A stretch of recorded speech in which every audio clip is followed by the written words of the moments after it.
Assalomu alaykum, Xatirchi Begimiz guruhi a'zolari, hurmatli kanalimiz kuzatuvchilari.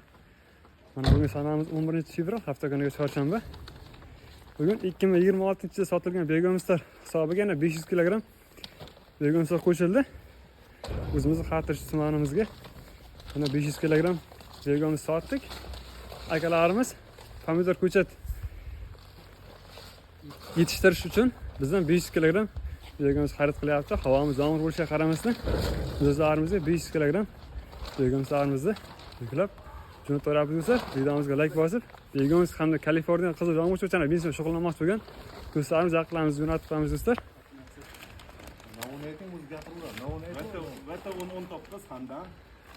Akalarimiz VT1019 hamda Xandan pomidor ko'chatlariga yetishtirish uchun bizdan sifatli begimizlarimizni xarid qilyaptilar. Akalarimizga standart 50 kg dan xaltalangan begimizlarimizni yuklab jo'nataveryapmiz. Videomizga like bosib, dehqon parnikchilik bilan shug'ullanmoqchi bo'lgan aka-ukalarimizni jo'natib qo'yamiz do'stlar. Hammaga rahmat.